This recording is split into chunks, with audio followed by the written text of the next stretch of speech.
Boa tarde a todos e a todas. Estamos dando início à mesa de encerramento da quinta jornada de História. Evento esse que teve o prazer de contar com figuras tão excelentes no ramo da história e da pesquisa científica ao longo dessa semana, né? E é claro que essa mesa final não poderia ser diferente. Eu queria primeiro agradecer a todos que estiveram conosco até aqui, ajudando a construir esse evento tão maravilhoso, aos professores que se dispuseram, né, a colaborar conosco, e, é claro, aos alunos e aos demais que nos acompanharam até aqui. Hoje conosco nós teremos a professora do Departamento de História da UF de Niterói, Angélica Müller, e o professor do Departamento de História da UF Campus, Luiz Cláudio Duarte. Dois feras no campo da história do Brasil República e da história da ditadura no Brasil. Referências na área e também referências para mim. Então, assim, é um enorme prazer estar mediando aqui essa mesa. Tá? O tema da nossa mesa hoje é Entre História e Memória, Horizontes em Tempos de Crise. Cada convidado terá 30 minutos de apresentação e, ao final da fala dos dois, nós abriremos para perguntas. Então, podem interagir no chat, podem mandar perguntas, que eu tenho certeza que a gente vai conseguir construir um excelente debate. Eu queria chamar, né, a professora Angélica Müller, que tem como seu principal trabalho o estudo do movimento estudantil como resistência à ditadura no Brasil.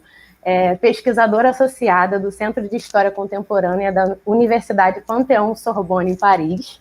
Foi pesquisadora sênior da Comissão Nacional da Verdade, responsável pela organização, pesquisa e escrita do capítulo As Graves Violações aos Direitos Humanos na Universidade e coordenadora do Observatório do Tempo Presente.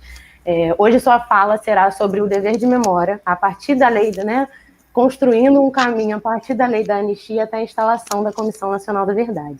Esse tema, assim, é de particular muito interessante para mim, porque é da minha área de pesquisa, então eu estou aqui ansiosíssima para isso. Pode falar, professora. Mas que responsabilidade, Karine. Gente, boa tarde a todo mundo aí que está nos assistindo. Boa tarde a vocês, os organizadores, aí em nome da Karine, eu já cumprimento os demais que estavam com a gente ali no backstage, mas queria também agradecer a Ana Tereza Viana, que foi quem fez o contato e me convidou para estar aqui com vocês nessa quinta jornada de História da UF Campus. E eu fiquei, assim, honrada e muito contente de estar numa mesa junto com o professor Luiz Cláudio Duarte, que eu também aproveito para cumprimentar e agradecer. E vocês fizeram um convite irrecusável, né? Debater o nosso tempo presente. E não por acaso, como diz ali a mesa, um tempo de crise, né? E eu pensei aqui em estruturar a minha fala para vocês, vou até controlar bem o meu tempo para eu não explodir aqui, partindo então, né, desse título, Entre História e Memória, Embate em Tempos de Crise, e aí o título que eu dei para essa fala, Do Dever às Guerras de Memória, uma história do tempo presente brasileiro. Né? Uma história porque é uma das possibilidades para a gente entender essa história, para a gente analisar o nosso tempo presente. Né? Porque eu acho que uma das principais questões que os historiadores do tempo presente têm se perguntado hoje como que a gente chegou até aqui. Isso para ficar de uma maneira bem polida e não dizer assim, como que a gente caiu nesse buraco. Né? O que nos fez chegar nesse presente que parece efetivamente apagar o nosso passado e, de tão agônico que ele não oferecer nenhuma perspectiva de futuro. Né? Mas o meu exercício aqui não vai ser responder essas questões, vai ser muito mais modesto, né? Até porque eu não vou ter essas respostas de maneira mais completa para tais perguntas e para outras, né, que são perguntas desse nosso momento. Mas como historiadora, eu pensei em colocar em perspectiva temporal um ponto, na verdade, um ponto de vários outros que nos trazem para essa crise desse nosso tempo presente. Né? E esse ponto vai ser através do processo de justiça de transição brasileiro, ou desse processo tortuoso da nossa justiça de transição e incompleto, né? e também, daí, de certa maneira, discutindo um pouco o papel dos militares nessa cena pública. E isso correndo o risco de estar junto com o especialista, né? Mas ainda assim eu acho que eu queria fazer essa fala, né, dessa perspectiva temporal através de 3 momentos que eu considero assim cruciais para a gente poder entender o que está se desenrolando agora. E esses 3 processos são os 3 momentos, né? A anistia, 1979, o processo constituinte e a Constituição de 1988 e a Comissão Nacional da Verdade. Feita essa rápida introdução para explicar mais ou menos o percurso que eu vou traçar aqui com vocês, eu vou começar nesse primeiro momento. Mas eu acho que é bom contextualizar um pouco a questão, né, da lei da anistia de 79 e falar ainda aqui rapidamente da famosa, aspas, proposta de abertura lenta, gradual e segura do Ernesto Geisel, que já está consagrado agora na historiografia, que não se tratava, né, efetivamente de uma abertura, né, de uma ideia de passação de poder dos militares para os civis, e mais sim de uma ideia de institucionalização da ditadura. Mas é nesse momento também um momento que a questão dos direitos humanos ela aflora, né, de uma maneira muito mais contundente mundialmente.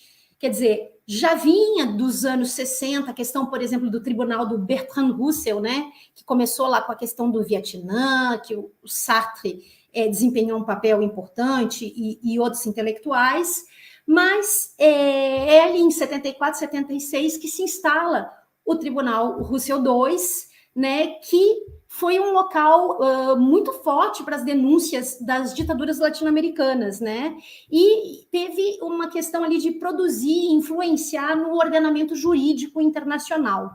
Então, eu falo isso por uma questão só de contextualização aí externa e interna, essa abertura lenta, gradual e segura, que a gente sabe que não se trata disso, na verdade, foi um momento que, se não foi um momento tão brutal como foi o governo Geisel, ainda assim, perdão, o governo Médici, né? Ainda assim, o governo Geisel, né, teve momentos extremamente violentos, que a gente não vai poder esquecer aqui em 75, da morte do Herzog, mas é nesse mesmo momento que começa o movimento feminino pela anistia, 76, a gente tem a chacina da Lapa, a morte do Manuel Fiel Filho, né? 1977, em março de 77, aí eu puxo aqui para minha praia, os estudantes voltam às ruas, né? Desde 1968, então, depois das grandes passeatas de 68, que os estudantes voltam a fazer manifestações às ruas, e não por acaso também esse é um momento de cerceamento do governo Geisel, quando ele fecha novamente o Congresso, coloca o pacote de abril. Quer dizer, isso também tem uma referência à própria eleição de 1974, né? No momento em que Geisel passa a ser o presidente, né? Teve eleições para deputados e senadores, e o MDB, né?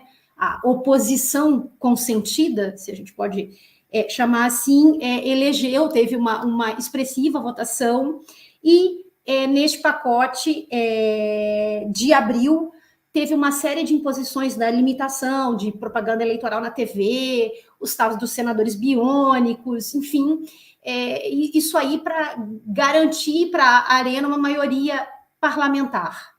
Né? 78, bom, aí a história é mais do que conhecida, as greves do ABC, a gente também tem eleições, vem o Comitê Brasileiro pela Anistia. Então, é um momento também em que eu gosto da ideia que o Napolitano, o Marcos Napolitano, professora também de Brasil, República da USP, coloca no capítulo do seu livro 1964, a sociedade contra o Estado. É um momento que a sociedade civil vai se reposicionar, né, e vai estar ali lutando, e aí a gente vê uma certa união entre liberais e os vários setores de oposição, né, pelo fim da ditadura. E essa primeira, a primeira bandeira, vamos dizer assim, né, é efetivamente a questão da anistia ampla, geral e restrita. A questão é que essa anistia, ela foi uma anistia negociada, né, e em 28 de agosto de 79 é sancionada essa lei, e eu queria ler o trechinho do primeiro artigo, porque ela vai dar a medida exata do que vai acontecer com a nossa justiça de transição. Diz o artigo 1. É concedida anistia a todos quantos, no período compreendido entre 2 de setembro de 61 a 15 de agosto de 79, cometeram crimes políticos ou conexo a estes. Crimes eleitorais, né? Consideram-se os crimes conexos, para efeito deste artigo, os crimes de qualquer natureza relacionados com crimes políticos ou praticados por motivação política. Por que eu estou chamando a atenção para essa palavrinha conexos? Porque é aí em que os militares e também aqueles civis, né, que estiveram envolvidos não só com a questão da vigilância, mas sobretudo com a repressão, né, dos opositores, né, ou dos subversivos e terroristas da ditadura, eles são anistiados. Então, essa lei da anistia negociada, né, ela garantiu a impunidade dos militares, o silêncio oficial das Forças Armadas sobre as violências perpetradas, né, e, de certa maneira, ela também deu coesão a essa unidade militar que, se a gente pode dizer de uma maneira ideológica, se pautava, sobretudo ali naquele momento, não sei se a gente pode dizer só naquele momento, por essa ideia do anticomunismo, né? Isso é base da doutrina aí, de segurança nacional já fomentada lá nos anos 50 na Escola Superior de Guerra. O que também é importante entender aqui desse momento?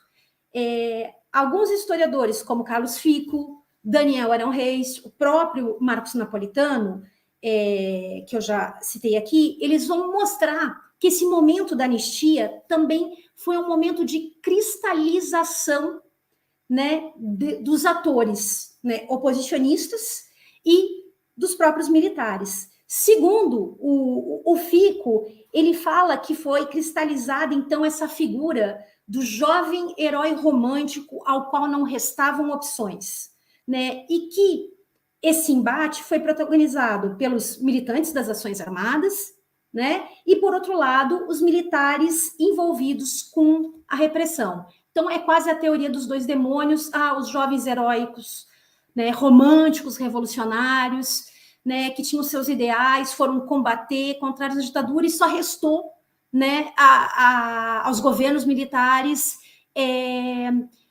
rebater, né, essa ação desses jovens. Né? O Daniel fala, então, de deslocamentos de sentido. Né? Então, ele vai mostrar, assim como o Fico, né, que essas esquerdas revolucionárias, elas se apresentam como parte integrante da resistência democrática, né? As forças de direitas apelaram, então, para esse sentido dessa guerra dos dois demônios, né? Que os dois lados deveriam ser, então, anistiados por conta disso, e ele diz que a sociedade se reconfigurou como tendo se oposto maciçamente à ditadura. Eu acho um pouco superficial ou leve nesse sentido, e me parece que o Napolitano sofistica um pouco mais essa possibilidade levantada pelo Daniel, quando ele fala de uma memória hegemônica da ditadura, né? Por quê? E aí ele vai entrar nessa questão, porque ao longo dos anos 70, parte da elite econômica rompeu com a ditadura, né? Enfim, críticas ao burocratismo da política econômica e tudo mais. E aí sim, essa parte dessa elite econômica, esses liberais incorporaram parte do discurso da esquerda, né, que não advogava a luta armada, e convergiu, assim, elementos do liberalismo com a crítica de esquerda. né? Então, esse é um momento importante para a gente poder entender como é que se cristaliza essa memória, né, que vai pautar aí essa agenda de um certo dever de memória, né, e que inicialmente, na verdade, essa ideia da demanda da justiça de transição vem do lado efetivamente desses grupos que foram oposicionistas à ditadura e, sobretudo, desses grupos efetivamente, né, de familiares de mortos e desaparecidos políticos que se empenharam num processo extremamente árduo e muitas vezes fechado no próprio círculo, né, porque não tinha eco e voz.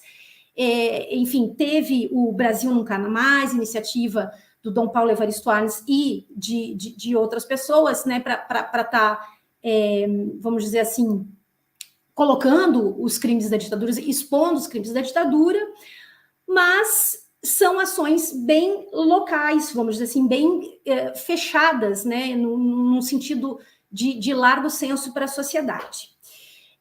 Essa configuração, e sobretudo a lei da anistia, ela perdurou na Constituição de 1988. E aí esse é o segundo ponto que eu queria falar um pouquinho. E isso aí a gente já passa para chamada Nova República, né, que foi, na verdade, um termo cunhado pelo Tancredo Neves, e essa Nova República, ela nasce aí com a disputa desse processo constituinte. Eu acho que, em vez de uma constituinte soberana, né, uma das principais bandeiras e reivindicações dessas forças democráticas, desde meados dos anos 60, essa Nova República, ela instala um Congresso Constituinte que foi controlado em grande medida pelo José Sarney, que passa a ser, né, o presidente, e também pelos militares. E me parece que a serviço aí da preservação dos interesses de uma velha elite política e econômica do país, que, para mim, são contrárias aí às perspectivas sociais e ampliação de bases da democracia. E aí, como consequência direta, o Marcos Nobre ainda fala, Marcos Nobre, filósofo da Unicamp, ainda fala, né, que o texto constitucional mostrou o grande descompasso entre um sistema político elitista e conservador e uma maciça e variada mobilização popular, né? Porque, efetivamente, houve uma grande mobilização popular e houve grandes avanços em termos de direitos sociais, como, por exemplo, na educação, saúde, trabalho, a previdência social, a própria ideia do SUS, por exemplo, né? Mas esse processo ele é permeado por tantas outras coisas e, inclusive, né, denúncias grandes do PMDB, né, de práticas clientelistas durante a Constituinte. Enfim, é interessante de lembrar que é nesse processo aqui que o José Sarney se dá conta, por exemplo, de que ele tinha um grande número de deputados evangélicos, pentecostais e neopentecostais. E ele reúne para uma reunião esses deputados e diz o seguinte: toda Assembleia Constituinte traz uma novidade. Nesta nossa Assembleia, a grande novidade é uma bancada evangélica.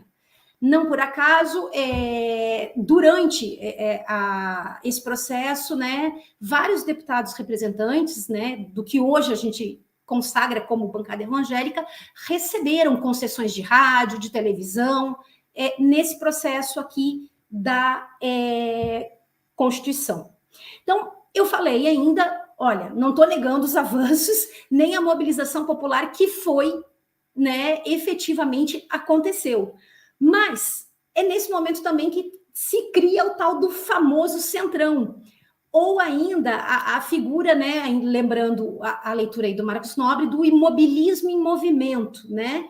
Então, para mim fica claro também que o espectro conservador prevaleceu nessa Constituição de 88, né, com uma maneira de conter parte desses avanços nos direitos sociais. Então, por exemplo, houve toda a permanência da estrutura dorsal do Estado. Gilberto Bercovitch, que é da área de direito, fala bem dessa questão, né? Um judiciário não democrático, um Senado com ultrapoderes, né? Mas eu acho que o mais interessante aí a ser ressaltado é que lobbies que tinham de todas as partes, o lobby e os interesses das Forças Armadas foram preservados, né? E aí tem o tal do famoso artigo 142 da Constituição, né, que vira e mexe ele está sendo invocado para falar se as Forças Armadas podem, não podem intervir, até onde, né? E aqui eu vou lembrar, e a gente pode discutir isso mais para frente, o que é esse artigo 142? Destinam-se, as Forças Armadas destinam-se à defesa da pátria, à garantia dos poderes constitucionais e, por iniciativa de qualquer destes, da lei e da ordem. Né? Então, os militares continuaram mantendo o seu foro exclusivo, a justiça militar, e então é por isso que eu acho que, de certa maneira, a Constituição de 88 privilegiou e reinventou, né, vamos dizer assim, aquela fórmula do Raimundo Faoro da distribuição natural de poder. Com a anistia e a Constituição, né, criou-se também um imobilismo, né, e via o judiciário apoiando, de não se poder mexer nessa estrutura e, por isso, emperrar um caminho de justiça de transição no Brasil. Tanto que o primeiro ato que vai acontecer nessa direção ocorre durante a gestão da presidência do Fernando Henrique Cardoso, quando ele cria a Comissão de Mortos e Desaparecidos, em 1995, e a Comissão da Anistia, em 2002. Ou seja, a gente vê que, da saída da ditadura até 1995, o Estado brasileiro não tinha tomado nenhuma, né, medida legal, né, pensando no caráter da justiça de transição.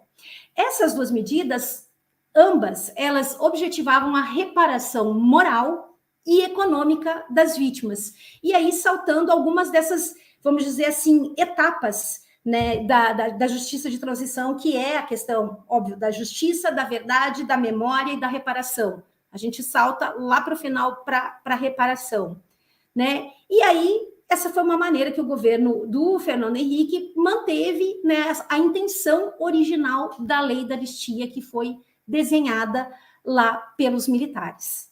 Não foi diferente no governo Lula, né? E para a gente poder começar a passar para a terceira etapa, acontece alguma coisa no finalzinho do governo Lula que é importante. Em abril de 2010, por meio de um pedido da OAB, da Ordem dos Advogados do Brasil, o STF, o Supremo Tribunal Federal, julgou improcedente a anulação do perdão dos dados dos representantes, né, do Estado, ou seja, os policiais militares, concedidos pela lei da anistia. Foi um momento, então, que a OAB fez um pedido de revisão da lei da anistia e o STF negou este pedido, né? Mas ainda em 2010 aconteceu algo, e aí eu volto para um plano mais macro, saindo do Brasil, porque se trata da Corte Interamericana de Direitos Humanos. Em novembro de 2010, né, estava correndo já na Corte Interamericana o caso da guerrilha do Araguaia, a sentença do Gomes Lund. E, em novembro, então, a Corte divulga a sentença contra o Estado brasileiro, declarando que as disposições da lei da anistia brasileira, que impedem a investigação e a sanção das graves violações de direitos humanos, são incompatíveis com a Convenção Americana e responsabiliza o Brasil. E pede, então, que, né, o Brasil tome providências nesse sentido. E aí, vejam o que é o destino, ou não necessariamente o destino. Então, o governo brasileiro teria que dar uma resposta. E coube a quem dar uma resposta, né? Coube a presidenta Dilma Rousseff, e aí eu abro um parênteses, uma ex-guerrilheira, né? Por que eu estou falando isso? Porque aí a gente tem que ver como a eleição da Dilma foi sentida também pela caserna, né? Uma mulher terrorista e uma mulher que não tinha a mesma legitimidade, né, em termos de votos que o seu sucessor, né? Lula não é Dilma, Dilma não é Lula, como as pessoas dizem. Então, tem uma diferença bastante grande, porque o Lula, enquanto sindicalista, ele negociava. Já a Dilma pertence a uma outra geração, né, considerada, então, pelas Forças Armadas como uma terrorista, né? E foi ela, então, que assinou 2 leis extremamente importantes, né, para esse processo de justiça de transição. E por que eu estou falando em 2 leis? Porque não é só a lei que criou a Comissão Nacional da Verdade, mas, junto com essa lei, no mesmo dia, né, em novembro de 2011, ela cria a Lei de Acesso à Informação. E essa Lei de Acesso à Informação significa abertura dos arquivos. E, embora eles tenham começado a ser abertos ali em 2005, 2006, né, a formalização da lei, né, traz um peso maior no sentido de transparência de dados do governo que passa a ser praticado. Então, de certa maneira também, né, o governo estava respondendo aí a uma demanda de setores engajados na luta pelos direitos humanos, né, há décadas, né, sobretudo desses familiares de mortos e desaparecidos. E aqui que eu acho que os militares que estavam mais quietinhos, né, com a saída da ditadura, eles começam a voltar para a cena pública. Na fase prévia do estabelecimento da lei da CNV, o marco temporal foi amplamente discutido, porque inicialmente queria se colocar de 64 a 85, né? E os militares foram para dentro do Congresso Nacional, né, para que não ficasse restrito ao regime militar. Então, não por acaso, a legislação, né, ela tem um marco temporal de 1946 até 1988, que são as datas das promulgações das 2 constituições, né? E esse dado não é um dado menos importante, para a gente poder entender o protagonismo que os militares foram tomando. E me parece que isso tem corpo em 2014, porque 2014 é o momento, então, de maior visibilidade da Comissão Nacional da Verdade, é o momento de comemoração dos 50 anos, né, do golpe civil-militar,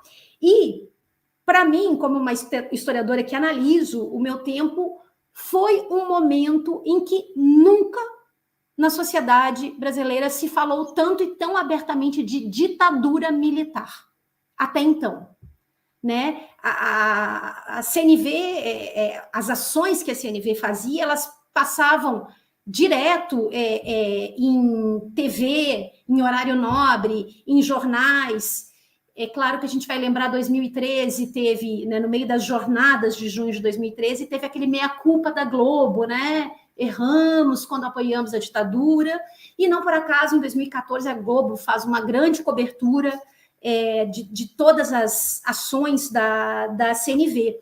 E em dezembro de 2014, a CNV, então, entrega o relatório e, diferente de outros processos de comissão da Verdades que foram instalados, como, por exemplo, aqui no Cone Sul, Argentina, mesmo da África do Sul, a CNV, ela faz uma lista contendo o nome que vai do presidente da República até aquele militar de mais baixa patente que cometeu, né, algum crime, né, de graves violações aos direitos humanos, denunciando, né, ali e colocando dentro das suas 29 recomendações de que fosse revista a lei da anistia para que esses militares fossem devidamente punidos. Bom, no dia seguinte à entrega do relatório, que já foi uma entrega bastante difícil, a gente já tinha passado a eleição estava sendo, a segunda eleição da Dilma, sendo bastante contestada, e os militares foram para cima, e alguns deles, né, se posicionaram abertamente, né, e chegaram a fazer processos judiciais contra a CNV, que já era uma entidade de Estado que já nem existia mais, né, e desses militares da ativa foi o coronel Etchegóin. Peça conhecida. Por quê que eu estou falando isso? Não por acaso, pós-impeachment, e a gente tem a presidência do Michel Temer, quem é que vira o homem forte do governo Temer? Etchegóin. Né? E o Etchegóin, então, ele começa com um processo de mudança, efetivamente, que era chamada Defesa Nacional, e não por acaso, né, o termo volta a ser Segurança Nacional. Né? Então, é a partir desse momento que a gente começa a ver, né, militares tomando cargos novamente, né, no executivo brasileiro, né? Não por acaso, eu gosto muito de um texto que eu deixo indicado para vocês aqui do Matheus Pereira, professor da UFOP, né, em que ele vai falar dessas guerras de memória, né, a partir do início da CNV, que é um momento em que a gente começa a ver, né, batalhas, né? Então, por isso que eu falo que a gente sai de um dever de memória para guerras de memória, né, para batalhas de memória. Então, o Matheus vai mostrar como, no decorrer do processo da CNV, e a gente vê isso, né, depois de uma maneira ainda mais forte, se começa, na verdade, a ter, de maneira mais aberta e cada vez maior, né, versões negacionistas, né? Às vezes revisionistas, mas em grande parte negacionistas da ditadura militar, a ponto de dizer que ela não existiu, como o próprio presidente da República já afirmou algumas vezes. Então, a gente sai, né, e eu já vou me encaminhando para o final, que eu estou vendo aqui que eu já estou nos meus 28 minutos e não quero estourar o tempo. A gente sai desse processo de tentativa, né, de realizar uma justiça de transição que é sempre trancada, né, para efetivamente os militares começarem a ocupar postos chaves no executivo brasileiro e essa possibilidade de negacionista da ditadura se tornar algo plausível e até mesmo incentivado em canais abertos, em discussões variadas, mesmo em jornais ou revistas ou outros comentários, sites, também em filmes, documentários que muitas vezes hoje têm acesso e têm sido comprados pelo próprio, por exemplo, Ministério da Educação, o famoso caso da empresa Brasil Paralelo, que todo mundo conhece. Então, é interessante a gente ver, né, como a lei da anistia em 79, ela faz um arranjo para esses atores e como a chegada da CNV, ela desarranja de uma maneira que restou, né, para esses setores e que a gente vê aí que tem amplificado as suas vozes de se posicionar novamente na esfera pública. Então, eu acho que eu estou nos meus 30 minutos, não vou passar deles, eu acho que eu consegui dar uma primeira mirada nessa trajetória que eu queria apresentar para vocês. Eu, mais uma vez, agradeço o convite e agora espero para escutar o nosso Luiz. Professora, a gente que agradece, viu, pela sua fala excelente e super enriquecedora para mim, inclusive. Queria eu ter tido a oportunidade de ter sido sua aluna. Lembrando que, ao final da fala do Luiz, nós abriremos para perguntas. Então, por favor, gente, façam perguntas no chat, interajam com os professores, tá? Que aí eu tenho certeza que a gente vai conseguir construir um excelente debate. Agora eu vou chamar o professor do Departamento de História da UF Campus, pós-doutor em História Social pela UFRJ, líder do Laboratório de Pesquisa sobre História do Poder e das Ideologias, referência em História do Capitalismo e História Militar, grande referência para mim, como professor e pesquisador, que eu tenho assim a honra de falar que é meu orientador, tá bom? Professor Luiz Cláudio Duarte, tá? Em nome da comissão, eu queria agradecer pela sua presença aqui nessa mesa de encerramento, assim, é maravilhoso para a gente, e a sua fala, eu tenho certeza, assim, eu estou ansiosa. Inclusive, a fala dele vai ser sobre revisionismo e negacionismo na guerra cultural, história e narrativas. Bom, boa tarde, Karine, boa tarde a todos os queridos que estão participando da organização dessa quinta jornada de História aqui do Departamento de História da UF, os queridos alunos do CAIS, Carlos Marighella, sempre gosto de lembrar o nome do centro acadêmico, que é um nome, para mim, muito bem escolhido. Boa tarde, professora Angélica, é um prazer conhecê-la, ainda que virtualmente, mas é uma alegria conhecê-la pessoalmente, agradecendo imensamente por tua fala. Boa tarde, então, a todos que estão nos acompanhando nesse momento.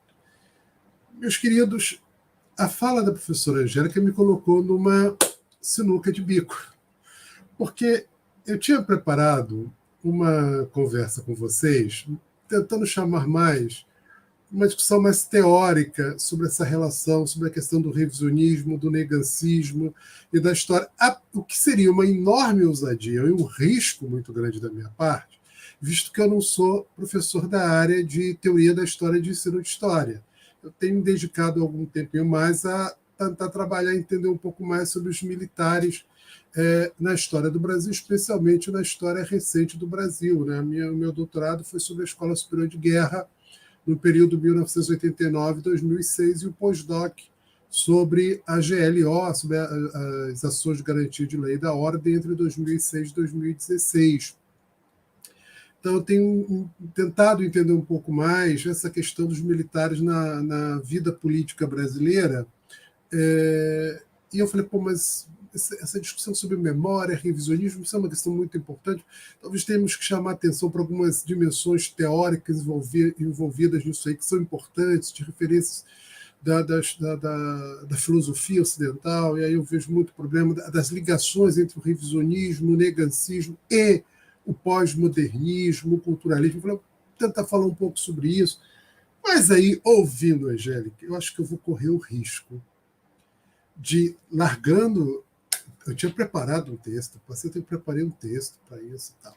Largando essa questão inicial de lado, falar um pouco com vocês sobre a questão dos militares na história do Brasil e nessa história recente, e aí falando de improviso. Por que eu estou fazendo aqui essa escolha? Por um lado, pela excelente fala da Angélica, como ela me chamou a atenção, e porque eu também estou convencido, oxalá eu esteja errado, mas eu estou convencido, por um lado, que o fascismo veio para ficar, no Brasil e fora do Brasil. O fascismo é uma corrente política ideológica com a qual teremos de lidar nos próximos anos, tanto aqui como fora. Independentemente do que acontecerá em 2022, quem ganhará a eleição, se teremos ou não a eleição em 2022, quem vai ganhar em 2022, o fascismo e a extrema-direita, como força política, como corrente ideológica, não irá se desfazer, mesmo que o senhor Jair Messias Bolsonaro perca as eleições de 2022, como em tese eu acredito que acontecerá e torço para que aconteça. Mas eu acho que a saída dele do governo não significará uma saída da extrema-direita do cenário político brasileiro. Ao contrário, eu acho que ela veio, ela vai ter uma duração mais longa, e eu acho que os embates com ela ainda irão se tornar mais radicais do que são hoje. Mais radicais. Lembro-me que, quando eu entrei na UF, lá no século passado, nos idos de 92, e caiu a União Soviética, eu dizia para as minhas alunas do curso de Serviço Social, vocês verão chegar o tempo em que o grande embate do mundo será entre o socialismo e o fascismo. Eu estou muito convencido disso, muito convencido disso. E a outra convicção que eu tenho é de que, nessa mesma lógica esteira, de que a extrema-direita não sairá do cenário político, pode perder a presidência da República, mas ela não sairá da cena política brasileira facilmente em curto espaço de tempo. E eu acho que ela ainda irá se fortalecer mais à frente. Também os militares não irão abandonar a cena política brasileira tão cedo, tão facilmente. Não irão. Não irão. Então, exatamente porque eu acho que a questão da extrema-direita, sobre a qual eu não sou um estudioso para isso, nós temos aí a professora Márcia, a professora Natália, que conhece muito mais. Mas também porque eu entendo que o Exército e as Forças Armadas e os militares, como sujeitos políticos, serão figuras importantes na história do Brasil, não só hoje, mas também mais à frente, no continuar da nossa história. Eu acho que é extremamente importante que nós reflitamos sobre o papel das Forças Armadas no Brasil, sobre o papel dos militares no Brasil, e como esses militares estão tentando, ou tentaram, ou estão tentando ainda, se revalorizarem junto à população brasileira, junto à sociedade brasileira, junto ao conjunto dos brasileiros como uma força política necessária, né, e fundamental para a própria nacionalidade. Então, eu vou pedir a vocês perdão por não trabalhar com o tema originalmente apontado para os organizadores do evento, escapar aqui da fala que eu tinha escrito e me atrever a uma conversa mais ensaística, de pronto aqui, de improviso, sobre umas questões que me parecem muito relevantes. Primeira coisa, assim, e eu acho que a grande questão que nós temos que tentar responder é por que as Forças Armadas e os militares têm sido um sujeito político tão importante na história brasileira, e por que o papel deles como aparelho de Estado, com poder e capacidade de intervir na política, tem sido resguardado no sistema jurídico brasileiro, na política brasileira. Vejam, das constituições brasileiras, desde a Constituição do Império, 1891, só uma Constituição não previa a possibilidade dos militares intervirem na política. Só uma. Vedava a eles, não é que vedava, simplesmente não previa essa possibilidade de que as Forças Armadas pudessem intervir no Estado brasileiro, intervir na política brasileira, por exemplo, para preservar a ordem interna. Só uma não tinha essa previsão, dos militares como agentes da ordem interna. Exatamente a Constituição fascista para alguns, simplesmente autoritária para outros, de 1937, vulgarmente também conhecida como a polaca, porque inspirada na Constituição fascista polonesa. A Constituição do Estado Novo. A Constituição do Estado Novo é a única que não tinha lá um artigo que assegurava aos militares o direito de intervir para manter a ordem interna. Mas o que não é estranho, porque é exatamente a Constituição que ordena juridicamente uma ditadura. Uma ditadura que só foi possível de ser estabelecida e só se sustentou graças ao apoio dado a ela pelos chefes militares. Ela não teria acontecido sem Góes Monteiro, sem o apoio de Juarez Távora, né, sem o apoio das lideranças militares da época.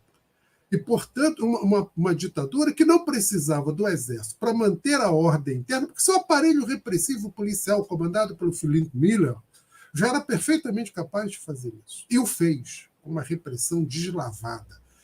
Há quem afirme que a repressão do Estado Novo alcançou um número de pessoas maior do que a própria repressão da ditadura empresarial militar pós-64. Pois bem, mas se retroagirmos um pouco, nós vamos ver que é no final do Império para o início da República, né, a partir da chamada questão militar, que os militares passam a se tornar, não esporadicamente, mas com uma frequência cada vez maior, a se tornarem sujeitos políticos, ou seja, passam a falar sobre política, a opinar sobre política, a se posicionarem politicamente, a criticarem abertamente os governos vigentes. E aí tem quem diga, né, os defensores da monarquia, que na monarquia você tinha uma maior estabilidade política e você não tinha uma questão militar ali. Eu quero levantar para vocês um uma possibilidade de pensar por que os militares não eram sujeitos tão necessários na preservação da ordem interna, fora episódios como a Guerra da Farroupilha, e a gente tem que problematizar isso também. Mas vamos lá. Primeiro porque me parece, aí os queridos que estudam escravidão têm uma questão aí para pensar, me parece que o grande problema interno do Brasil era o problema da escravidão. A grande ameaça à ordem interna era a questão da escravidão. E a manutenção da ordem escravista, ela se fazia basicamente no interior das propriedades rurais. Era da responsabilidade do senhor do escravo cuidar da disciplina do seu plantel. Não era, portanto, necessário que ao exército se desse essa função. Apesar de que o exército fez em vários momentos. Por exemplo, não exatamente como uma repressão aos escravos, mas como uma repressão das camadas populares no Império. Cabanada, Balaiada, Sabinada. Em vários momentos, é o exército que vai lá e provoca grandes massacres para garantir a preservação da ordem interna, ainda que isso não tivesse previsto como um direito e um princípio constitucional. Mas nós chegamos na virada do 19 para o 20, com a proclamação da República. E a República foi um golpe de Estado militar. E aí os militares se atribuem, desde então, uma característica que é relevante para a política. Eles se atribuem a condição de construtores da República. E mais do que construtores da República, os responsáveis pela preservação da ordem republicana. Essa questão deles como sujeitos da República levou, segundo José Murilo de Carvalho, ao surgimento de 3 tendências políticas ou doutrinárias dentro das Forças Armadas. Uma, muito incitada por civis no início da República, que é a ideia dos militar-cidadão. Os militares seriam cidadãos, como outros quaisquer, e que, portanto, deveriam ter o direito de participar da política, se organizar, inclusive, chegar ao seu limite da defesa do direito de organização sindical, se organizarem politicamente, se manifestarem politicamente a favor ou contra o governo e, portanto, terem posição política explícita. Uma outra tendência que se forma, segundo Zé Murilo, a partir da experiência da missão alemã, os jovens turcos, e da missão militar francesa, é a ideia da profissionalização militar. E a profissionalização, o exército profissional, demandaria soldados profissionais no sentido daqueles que estão voltados para cumprir a sua missão principal. E essa missão é a defesa da pátria. Sendo essa missão, eles seriam preparados para tal e deveriam se manter fora da política, já que o exército seria uma instituição de Estado e não uma instituição de governo. Não caberia, portanto, aos militares se envolverem nas disputas e querelas políticas, né, estando pronto a servir ao Estado nacional na defesa dos interesses da soberania e da integridade nacional. Uma terceira corrente que se forma, segundo o Zé Murilo, e essa é particularmente importante para a gente, que é a chamada doutrina do soldado-corporação, né, que defende o princípio da intervenção moderadora do exército na política. Não da intervenção do soldado como indivíduo ou de grupos. Né? Então, sargentos, praças, oficiais, poderem, cada um, segundo o seu posicionamento político-ideológico, intervirem, se posicionarem politicamente. Não.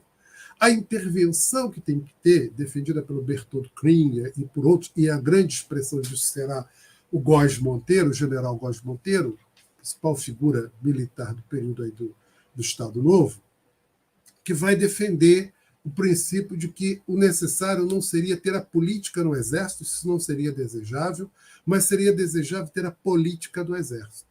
E que, portanto, o Exército deveria fazer política não como manifestações de indivíduos e grupos no interior da corporação, mas como a política da instituição Exército. E essa política da instituição Exército, ela não é feita por qualquer um. Não basta você estar fardado, não basta você ter farda e patente. Ela tem que ser feita pelos generais. Então, a política do Exército é a política dos generais, é a política de Estado maior. Como diz o Bertold Kling, a questão da política nacional tem que ser uma questão de Estado maior. É o Estado maior que tem que decidir sobre os rumos do país. Essa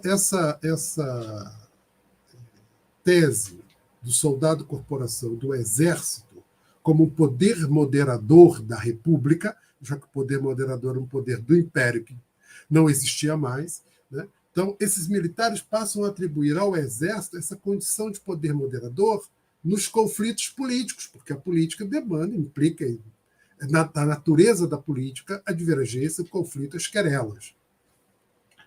E o Exército, como ele está acima dessas querelas, porque ele está voltado ao interesse nacional, genericamente falando, né, ele seria aquela instituição capaz de produzir a moderação e preservar a ordem. Esse princípio, meus queridos, o problema dele é que ele encontra, de certa maneira, acolhida nas constituições. Exatamente porque nessas constituições, à exceção da de 37, de uma forma ou de outra, se prever a possibilidade do Exército, das Forças Armadas, mas é especialmente o Exército, intervir na política para a preservação da ordem interna. Então, ele não teria o papel só de preservar o Brasil de supostas ameaças externas, mas, sobretudo, de preservá-las da ordem interna. Ora, quem é que poderia ameaçar a ordem interna do país? Forças políticas que estivessem contendo em conflito. Basicamente, falando claro, trata-se de preservar, de consignar o princípio de que o Exército pode intervir na política para garantir a reprodução da ordem do status quo vigente.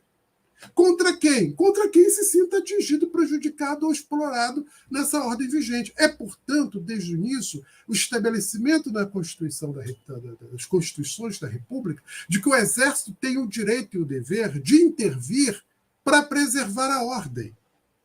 Portanto, para preservar o sistema. Portanto, para preservar a reprodução capitalista. E, portanto, para reprimir aquelas classes e frações de classe que entram em contradição, em conflito, em luta com a ordem vigente, com o sistema vigente, que querem subverter a ordem vigente. Isso está na Constituição. E quem põe isso lá na Constituição? Quem põe isso nas nossas Constituições são os representantes políticos da classe dominante brasileira. Portanto, os militares, eles se atribuem, desde a proclamação da República, né? Eu estou falando dos militares, pelo menos dos militares vencedores. Eu não estou entrando aqui na discussão tão cara, meu querido Paulo Cunha, meu amigo Paulo Cunha, sobre os chamados militares de esquerda, porque esses, infelizmente, foram derrotados. Mas esses militares que vencem, eles já se atribuem essa missão, né, de salvaguarda da ordem nacional. E mais, né, eles têm projeto de desenvolvimento nacional, eles têm um projeto de nação, tudo isso. Mas veja, essa vontade de comer se encontra com a fome. Porque essa visão que eles têm de si como o esteio da nacionalidade, como o poder moderador capaz de preservar a integridade da nação, se encontra com o desejo da classe dominante brasileira, ou da burguesia brasileira, de ter um exército para isso, para controlar e reprimir e manter sob disciplina, quando sempre que necessário, as classes dominadas. Não só objetivamente em vários momentos, como em 37 e 64, mas também em Canudos, também na Guerra dos Pelados, também em vários outros momentos, mas, sobretudo, porque isso existe como uma ameaça. Ou seja, se tentar subverter a ordem vigente, está aqui a Constituição dizendo que o Exército pode ser acionado para reprimir. Isso explica muita coisa, inclusive o tipo de exército que nós temos. O Brasil não tem forças armadas capazes de proteger a soberania nacional. Isso é piada. Isso é piada. O Exército brasileiro não é capaz de proteger a soberania nacional brasileira. A Marinha brasileira não tem capacidade de proteger a nossa soberania marítima, e nem a Força Aérea de garantir o nosso espaço. Não tem. Não são armados para tanto. Não têm equipamentos para tanto. Essa é a grande verdade. Nossas Forças Armadas nunca foram equipadas do ponto de vista material, tanto que os recursos destinados à defesa no Brasil são ínfimos, são pífios, Em geral, salvo poucos momentos, como no governo do Juscelino, salvo um momento ou outro, esse orçamento fica abaixo de 1%. E tem gente que diz que no governo Lula houve um investimento mais pesado nas Forças Armadas. Não é verdade. Não é verdade. Essa ideia é porque se faz uma coisa muito equivocada, que é pegar o orçamento inteiro. Então, evidentemente, no governo Lula, o orçamento aumenta em relação ao período Fernando Henrique Cardoso. Mas quando você decompõe o orçamento, percebe-se o seguinte: 80% daquele orçamento é salário, pensão e aposentadoria. A parte relativa a 20%, quase, 70 e pouco, 20% quase, é custeio. Quando se vai para a parte de investimento, não chega a 1%. Não chega a 1%. A não ser alguns projetos específicos que receberam maior investimento. Sim, é verdade. A compra de caças novos, a questão do submarino nuclear, etc. Mas a verdade é que as Forças Armadas brasileiras foram equipadas e preparadas para reprimir a população. E isto não foi uma decisão específica dos militares. Isso foi uma decisão dos representantes políticos do Executivo e do Legislativo da classe dominante brasileira. Exemplo disso recente é a questão do abandono do fuzil 762 pelo fuzil IA 556, e agora também tem uma versão 762. Para que trocar fuzil? Não é à toa que essa troca de armamento vem no contexto das GLOs, das Ações de Garantia da Lei e da Ordem, do governo Lula, inclusive. Por que isso é feito? Porque se você entra numa favela e atira alguém com um fuzil 762, você mata aquele cara e mais uns 3 ou 4 que estiver atrás. É uma munição muito potente. Você substitui aquilo por uma munição menos potente, que você mata aquele cara e não necessariamente o outro que está atrás da parede lá do barraco. É um armamento mais eficiente para combate urbano. Isso não vem do Brasil, isso vem dos Estados Unidos. Desde os anos 80 os caras estão trabalhando nisso. Né? Então, é a utilização de um armamento, inclusive, voltado exatamente para combate urbano em áreas urbanas. Não é um fuzil ideal para guerra. Pode ser usado. Essa munição é usada, inclusive, na OTAN. Mas, no caso do Brasil, é uma reestruturação dos equipamentos voltados para ações urbanas, de repressão urbana. Ora, portanto, uma questão que é fundamental, a meu ver, que nós tenhamos em conta, é que a presença dos militares na política no Brasil nunca se fez contra os interesses dos grupos políticos e economicamente dominantes no Brasil, muito pelo contrário. Fazendo um pequeno salto aqui, voltando, a Angélica falou muito bem da Constituição de 88, do artigo 142, que, aliás, esse pessoal que está por aí pedindo intervenção militar com base no artigo 142 é uma gente que tem problemas de neurônio e de leitura. Porque se você lê o artigo 142, primeiro, ele não autoriza o Exército a intervir na política. Ele diz que, por convocação dos presidentes de qualquer um dos poderes, o Exército poderá ser acionado para preservação da ordem interna. Aí tem duas coisas. Primeira coisa, os termos em que isso é redigido. Recentemente, o Fernando Henrique Cardoso assumiu para si a paternidade desse artigo. Eu não sei se foi ele mesmo, mas ele diz que foi, que redigiu o artigo. E eu não duvido, considerando a malícia que está no artigo. O artigo é produzido na Constituinte de 86, 88. Era um momento, como chamou muita atenção a Angélica, de efervescência da vida política nacional. Há uma efervescência na vida política do país. Um crescimento das forças democráticas, das forças de esquerda, dos partidos de esquerda, das pautas reformistas, das pautas progressistas, o embate. A extrema-direita está acuada. Ela vai ter presença no Congresso Nacional, tanto que se forma lá o Centrão. Mas ela está acuada socialmente. Não é ela que está na ofensiva. As forças populares, democráticas, o surgimento do movimento de favelas, meninos e meninas de rua, a explosão do sindicalismo no Brasil. Eu participei em 81 do Congresso de Reconstrução da UBS, é a UNE, ou seja, o movimento de mulheres, o movimento negro, emerge um movimento indígena. A gente está vivendo no Brasil e fora do Brasil, todo o Cone Sul, uma imersão, uma eclosão de movimentos populares. E havia o risco e a potencialidade de uma eleição de forças de esquerda para o parlamento e até para a presidência da República. Ninguém sabia, em 88, quem ia ganhar a eleição de 89. Eu sabia que a esquerda podia entrar naquela eleição com força. Tínhamos candidatos potenciais. Eu estou falando de esquerda aqui de maneira muito genérica. Tá? Eu não sei como é que está meu tempo aqui. Eu acho que eu estou quase estourando. Você tinha o Brizola, você tinha o Lula, enfim. Você tinha um espectro de esquerda com potencial ali. E aí, qual é a malícia do 142? Ele diz o seguinte: o Exército pode ser acionado não só pelo presidente da República, mas pelo presidente do Supremo, pelo presidente da Câmara, pelo presidente do Senado, pelos 4 poderes constitucionais. Então, abria-se aqui, imaginemos o Chile do Allende. Se você tem um presidente que é o comandante em chefe das Forças Armadas, com posições esquerdistas, a classe dominante podia se utilizar do presidente do Supremo, da Câmara dos Deputados ou do Senado Federal como contrapeso a esse presidente, mobilizando as Forças Armadas. Tanto que eles vão tentar resolver isso depois, e é um problema jurídico, né? Porque o artigo é genérico. Ele não diz que a exclusividade é do presidente da República. Aonde que essa exclusividade vai ser colocada? Na Lei Complementar 97 do governo Fernando Henrique Cardoso depois.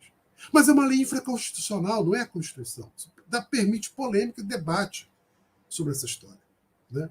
Além do que, o pessoal esquece o seguinte: o artigo 142 não é autoaplicável. Eu não vou entrar nisso, mas ele só é aplicável nas circunstâncias em que não funcione, né, não funcionem os aparelhos de Estado previstos no artigo 144 da Constituição. Bom, mas eu quero dar um salto, falar um pouco sobre os militares na contemporaneidade.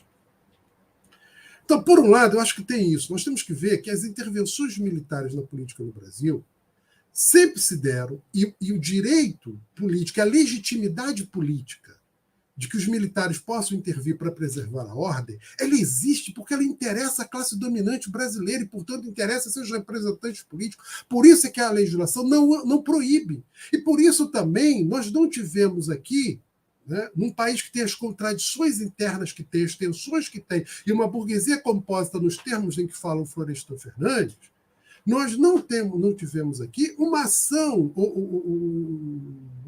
política voltada a punir exemplarmente os culpados pela ditadura.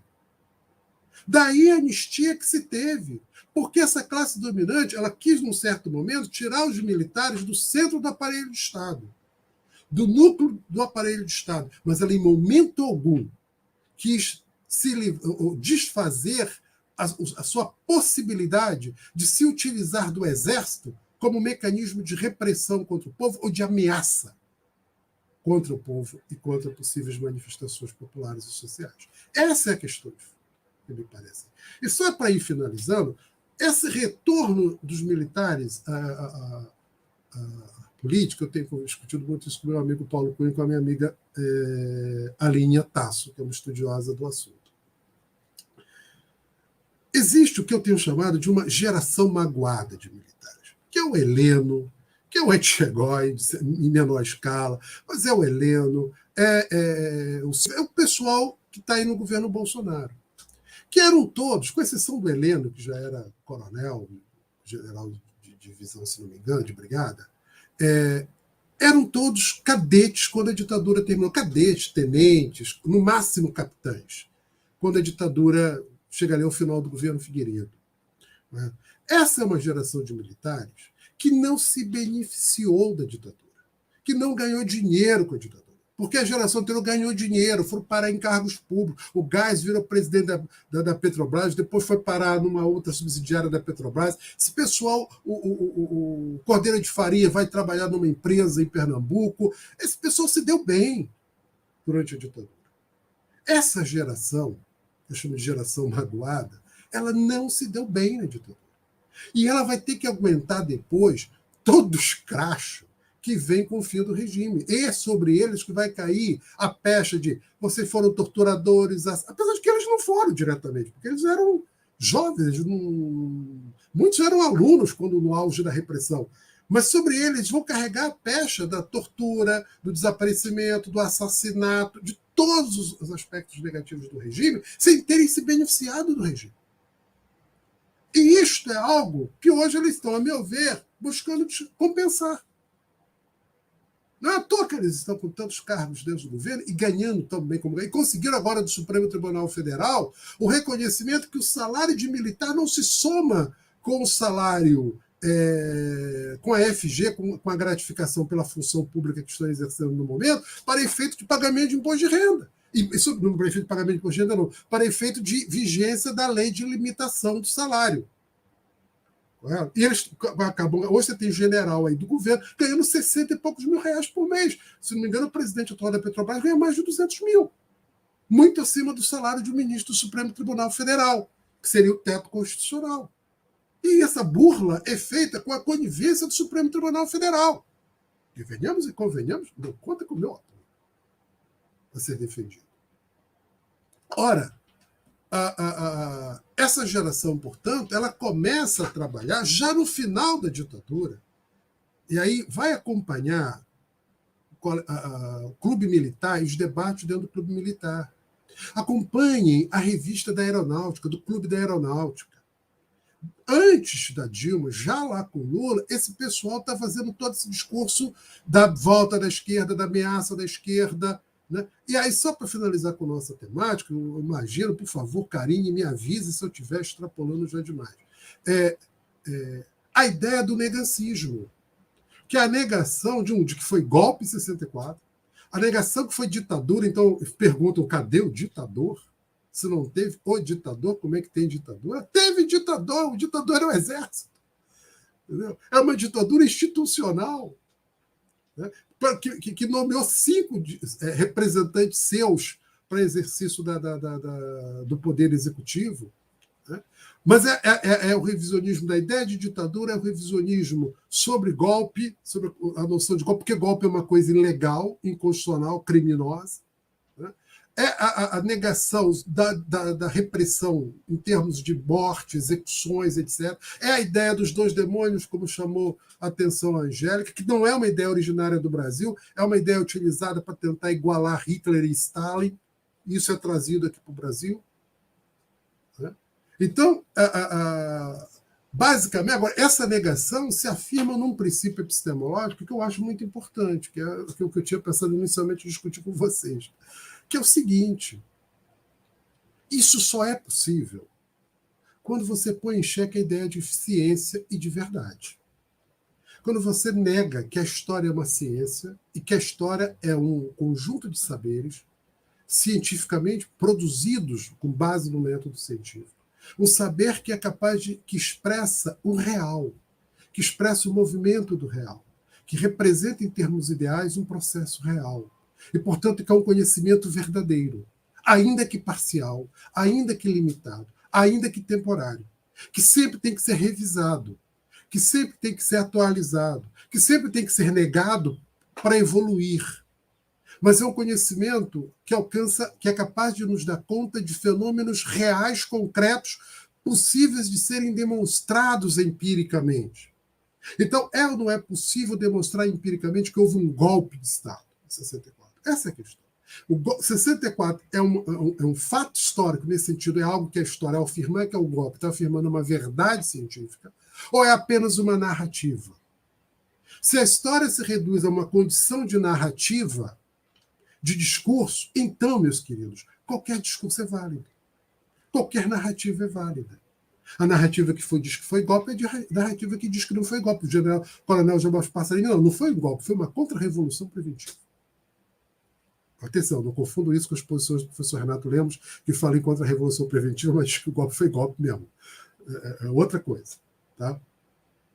Então, você tem a militância armada de 64 é terrorista, como terroristas, em certo sentido, eram os agentes da repressão, é apenas um jogo narrativo? Né? Ou não? Ou essa historiografia dá conta de processos reais? Por exemplo, o tal apoio civil à ditadura. Quem eram os civis que apoiavam essa ditadura de fato? O quanto foi verdadeiro e extenso esse apoio civil? O que a prova da história nos mostra? Por exemplo, se pegarmos as eleições pós-ditadura, 74, por exemplo, 78, por que a ditadura cancela as eleições de 80 e o Geisel, inclusive, faz o pacote de abril de 77, como a Angélica se referiu, se a ditadura tinha amplo apoio e ampla aceitação social. Se eles tinham ampla aceitação social, por que precisaram dar um golpe de 64 e não esperaram as eleições de 65? Ou por que, depois das eleições de 66, eles instituem a eleição direta para governador de Estado? Eu não conheço evidência histórica de que a ditadura tinha amplo apoio popular. Eu conheço evidência histórica de que, exatamente porque não tinha amplo apoio popular, ela é obrigada a recorrer à violência, tortura, assassinato, exílio em massa,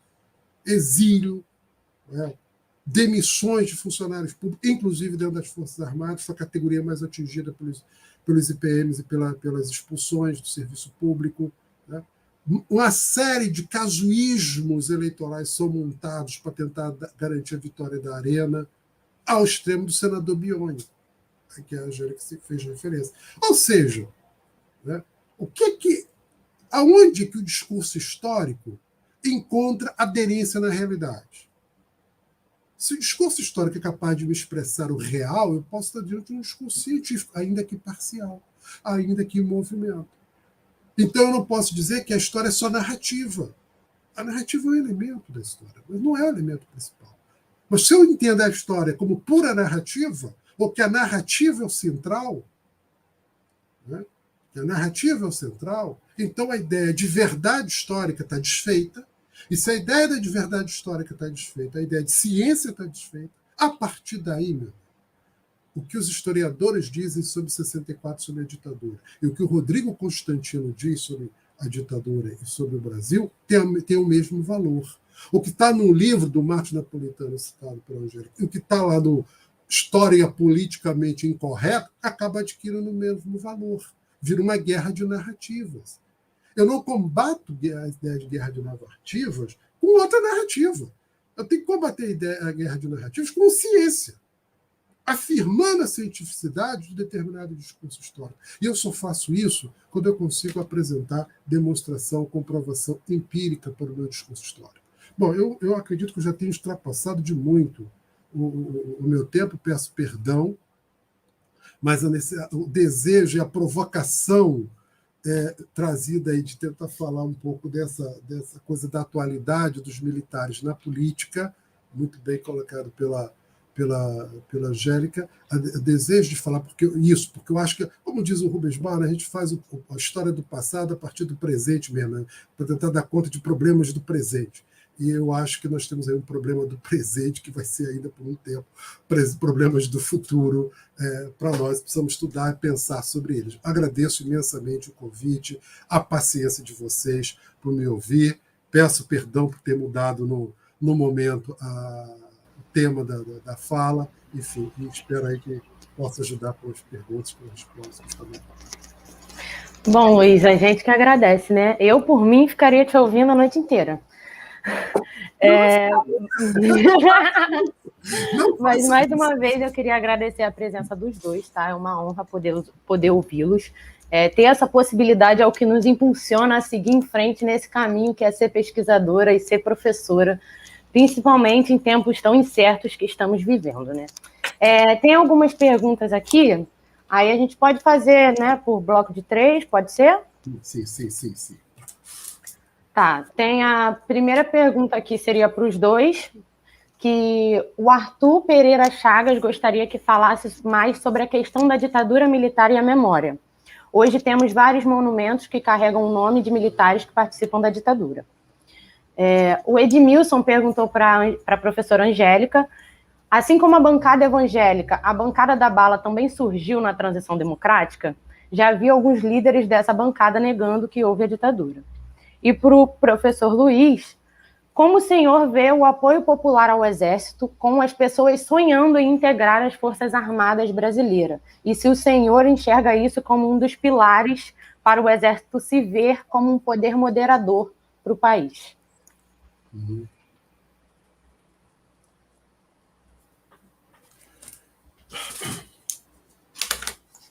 Eu começo? Pode ser? Sempre. Vou tentar ser breve para a gente poder fazer, né, mais uma rodada, até porque já vou começar me desculpando, ainda a gente tem um tempo, mas eu saio daqui para entrar direto na aula de História do Brasil República, Luiz. Começarei com o golpe, veja. É a primeira aula do curso de Brasil, enfim, então você já me deu mais elementos ainda para eu falar na minha aula daqui a pouco. Mas vamos lá, eu procurando aqui responder, vou começar pela do Edmilson, que foi a última que me foi colocada aqui, sobre a questão dessa bancada da bala. E você está certo em dizer que tem essa formação nesse momento do processo constituinte. O processo constituinte ele foi dividido por temáticas, né? Tinham as diferentes comissões, comissão da infância e família, a comissão da agricultura, enfim, meio ambiente, e é super interessante. Vou contar um caso que aí você vai poder ter noção de como a gente hoje pode estar chamando e pensando essa bancada da bala, que ainda nesse momento dos anos 80, né, o termo agronegócio, né, ele não era tão desenvolvido. Né? Esse foi um termo que passou a ser desenvolvido. Aliás, é interessante de pensar nessa questão aí das grandes propriedades rurais e latifúndio no Brasil e do que hoje é o tal do agrepop. Né? O agrepop é uma construção recente, é uma construção aí dos anos 90, né, do governo Fernando Henrique e inclusive do governo Lula, de se sustentar, né, de que a grande produção é um dos grandes pilares aí da questão econômica brasileira. Mas, bom, para retomar a questão efetivamente dessa bancada, é na discussão, então, que vai no bojo de falar as questões de meio ambiente, da agricultura, grandes propriedades. Quando se discutiu isso e foi fazer a votação final, né, dessa matéria dentro do Congresso Nacional, no dia, e eu agora peco aqui para vocês que eu não tenho os dados exatos, mas eu acho que isso é algo fácil de levantar para quem se interessar pela questão, no dia em que essa matéria foi votada, foram interceptadas mais de 400 armas com pessoas que queriam entrar armados dentro do Congresso Nacional. E aí a gente já pode ter uma ideia do que significa falar e de como foi estruturada, né, literalmente, essa bancada da bala. Eu acho que é só uma ilustração para a gente pegar ali dessa época da Constituição, que isso é um fato real, saiu em jornais e...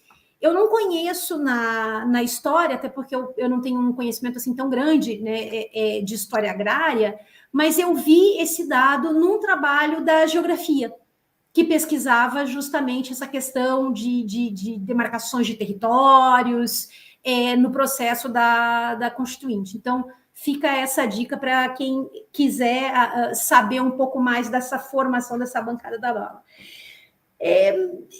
Arthur... Ditadura e memória, as homenagens, né? Vou ainda via Comissão Nacional da Verdade para falar que dentro das 29 recomendações, uma, né, falava justamente, né, da ampliação de monumentos, que nem, por exemplo, a gente tem o Memorial da América Latina, e eu acho que até um pouco olhando para o exemplo argentino, né, em que você tem muito mais monumentos, como o antigo ESMA, né, que é um dos grandes centros de tortura, foi um dos grandes centros de tortura na Argentina, que se tornou um centro cultural ali para uma série de ações de memória, verdade, justiça e direitos humanos. Né?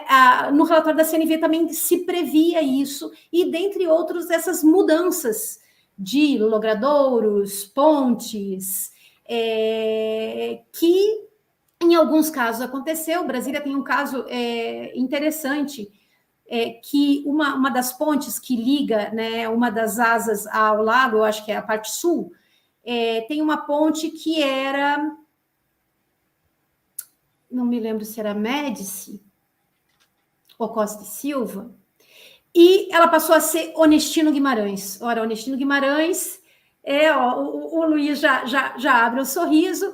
Para quem sabe um pouquinho da história do movimento estudantil, né, o Onestino Guimarães não foi só a principal liderança da ditadura dos estudantes, né, universitários primeiros, secundários, porque ele cursou o Elefante Branco lá em Brasília, depois entrou na UNB, né, virou presidente da UE, né, do Distrito Federal, até virar presidente da UNE, e no mandato que ele assume a partir de 1971, é o momento em que a UNE é desmantelada, o Onestino Guimarães é preso, torturado e morto, e foi e continua sendo considerada essa classificação infame de um desaparecido político, né? E foi feita essa homenagem, foi retirado, e nesse meio tempo, entre que colocaram a ponte Onestino Guimarães, já retiraram o nome da ponte, já colocaram de novo. Eu agora não acompanhei nos últimos tempos, eu não sei se a ponte continua se chamando Onestino Guimarães ou se voltou a ser o nome do militar. E assim a gente vai encontrar N outros casos, mas algumas ações que têm ações positivas, né? Recentemente, a Unicamp conseguiu revogar um honoris causa, né? A UFRJ revogou um honoris causa que foi dado, se não me engano, ao Passarinho. Então, é o Passarinho, né, Luiz?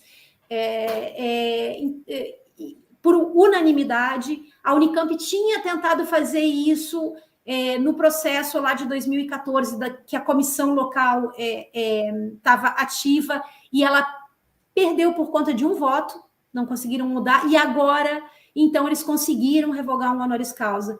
Mas é isso, nesse processo mais do que tortuoso, mas, sobretudo, nesse presente que a gente está vivendo, fica impossível, né, de se traçar uma efetiva política aí nesse sentido até de reparação no que diz respeito à memória e à questão da verdade, como bem lembrou Luiz. Aliás, eu vou aqui fazer uma parte, Luiz, para te dizer assim, ó, assino embaixo aí o que você falou, né?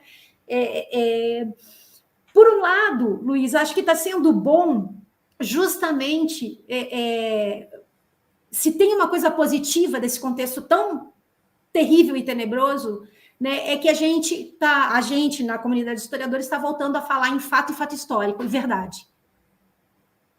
Né? E não só ficar nessa questão de interpretações de narrativas. Eu tenho pleno acordo com você, mas, enfim, passo a palavra agora para você para poder fazer essas respostas e a gente continuar o debate. Bom, obrigado. Eu vou começar pela última, se não me engano, do Edmilson, porque as outras teria pouquíssimo a acrescentar. Mas, Edmilson, essa questão do apoio popular ao Exército e a sua capacidade ou autoimagem de poder moderador. Eu acho que é preciso entender isso de uma forma mais precisa. Primeiro, o Exército se atribui esse poder já há muito tempo. Poder que constitucionalmente eles não têm. Digamos de passagem, eles não têm. Né? Segundo, os militares eles constroem uma autoimagem de si como mais honrados, mais eficientes, mais dignos do que os paisanos, do que os civis. Então, eles seriam mais capazes para gerir o Estado, para tudo, porque eles são formados com base na honra, no princípio da decência, do respeito, da hierarquia. Né? O meu amigo Paulo Cunha costuma dizer que o ministro Pazuello ajudou a enterrar as ilusões sobre honra, dignidade e eficiência dos militares, né? Na sua gestão desastrosa à frente do Ministério da Saúde. Mas veja, tem uma questão que acho que tem que levar em conta nesse processo de volta aos militares. Eles trabalharam, uma das coisas que contribuiu, a meu ver, para fortalecer a imagem dos militares pós-ditadura, porque quando a ditadura acabou, aí não importa se a gente diz se ela acabou em 85, 89 ou 90, esses marcos diferenciam na historiografia, mas quando ela acaba, os militares saíram mal perante a grande opinião pública, porque você tem uma inflação de 2 dígitos ao mês no final do governo Figueiredo. A inflação estava corroendo a capacidade de sobrevivência da população. certo? A pobreza. Não é à toa que explodem a quantidade de greves que explodiram naquele momento. Então, os militares saíram do governo com uma imagem muito arranhada, com uma imagem de péssimos gestores. Correto? E eles vão trabalhar para recuperar essa imagem. E uma das coisas que os ajudou nisso foram exatamente as operações de lei da ordem, que foram usadas e abusadas. A maior parte dessas operações, eu fiz um levantamento de 53. É difícil saber o número exato. Eu já encontrei gente que fala em 100 e pouca, outros que falam em 200. Você não consegue, porque isso não está organizado no Ministério da Defesa. É difícil você encontrar, você tem que sair catando em jornais, né, encontrar o número exato de operações de GLO. Mas elas foram... Eu localizei pelo menos 53, entre o governo Fernando Henrique e o final do governo Dilma. E essas operações, a maioria delas ilegais, mas sancionadas pelo Supremo Tribunal Federal, porque a maioria delas não respeitava o artigo 144 da Constituição, essas operações permitiram ao Exército vender a imagem de que eles eram uma força capaz de garantir a ordem interna, porque várias dessas operações eram supostamente de combate à criminalidade. A última foi aquela espetaculosa aqui no Rio de Janeiro, com a intervenção inconstitucional na segurança pública do Rio de Janeiro, que foi uma palhaçada geral, que não reduziu em nada a criminalidade no Rio de Janeiro. Não teve efeito nenhum. Mas vendia essa imagem de que a única forma... E aí é uma questão importante, a gente tem, sobre o qual a dita esquerda brasileira não tem propósito, não tem programa, não tem discurso, que é o problema da criminalidade. Porque a única coisa que a esquerda coloca para a criminalidade é: vamos investir em educação. Sério, velho?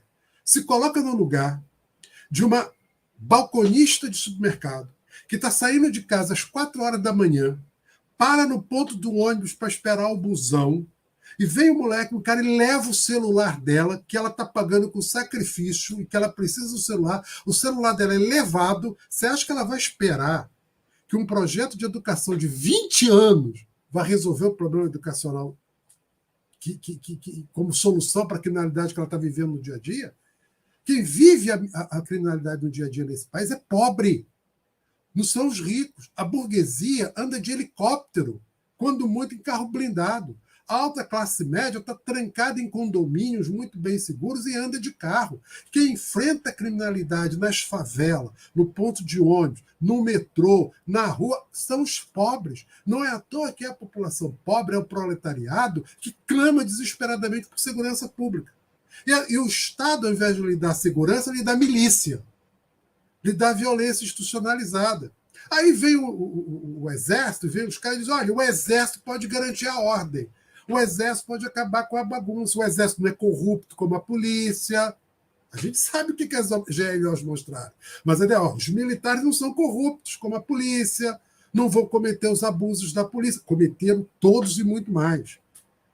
Então, a ideia de que o Exército poderia trazer ordem, não é à toa que as escolas militarizadas cresceram em vários lugares do Brasil, e em vários delas com o apoio dos pais dos alunos, como esperança de que os militares pudessem acabar com o tráfico dentro da escola, com as brigas dentro da escola, com as disputas de gangue dentro da escola. Por quê? Porque o poder civil não deu resposta para essas coisas.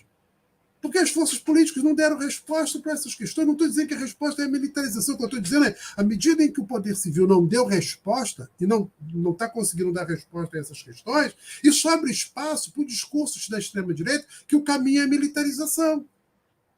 Correto? Então, isso foi... E as GLOs contribuíram para manter os militares que estavam sumidos, estavam dentro dos quartéis, foram trazidos de volta para a vida política e para o cotidiano das populações através das GLOs, metade delas realizadas nos governos Lula e Dilma. Isso não é sem consequência, meu querido. Entende? Isso ajudou. Você pega... Outro episódio é o Haiti. Pega o pessoal que está no governo do Bolsonaro, a maioria daqueles generais estiveram no Haiti ou no Congo. O Santos Cruz estava lá no Congo, passou pelo Haiti primeiro.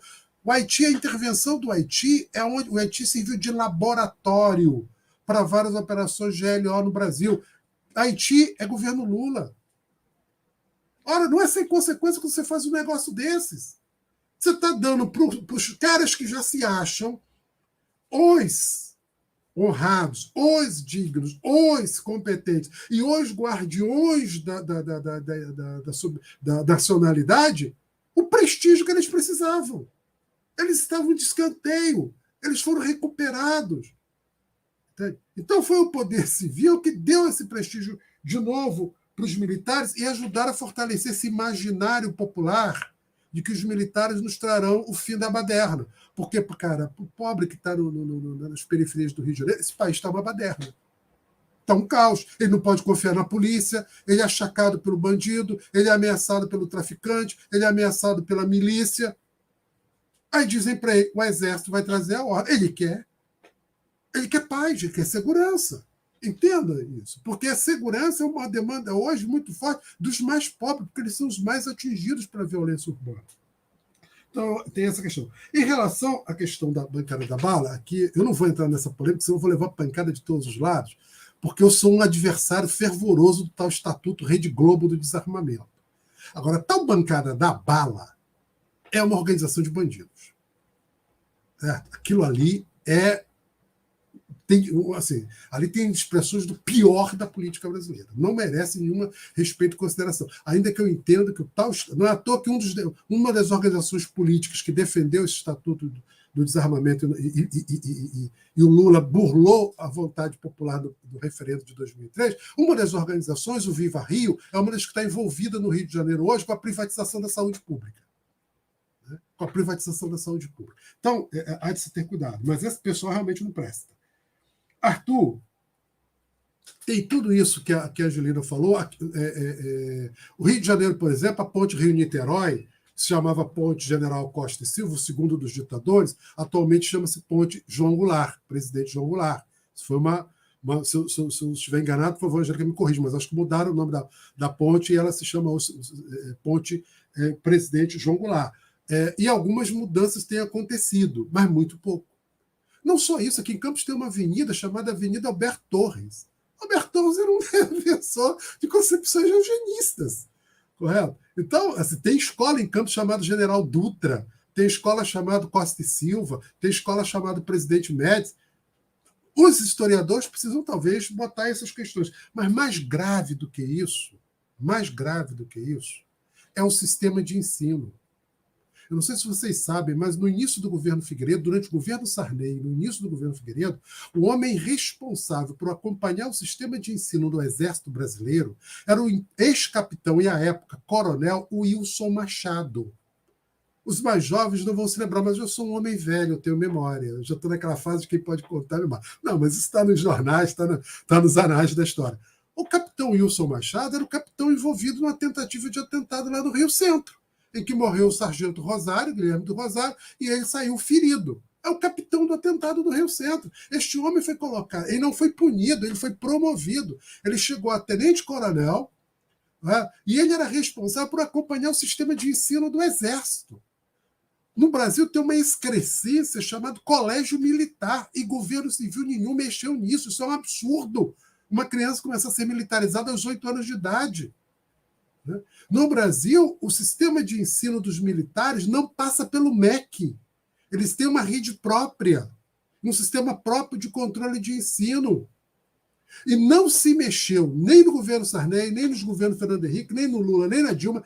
Teve, segundo meu amigo Paulo, uma tentativa de mexer nisso, do então ministro da Defesa, Jobim, mas essa tentativa não foi levada à frente, de mexer no currículo do sistema militar brasileiro, do que se ensina aos militares. Eles continuam sendo ensinados e formados basicamente nos mesmos princípios do período da ditadura, com as mesmas lógicas da Guerra Fria, com o anticomunismo como elemento central, e isso tem consequências.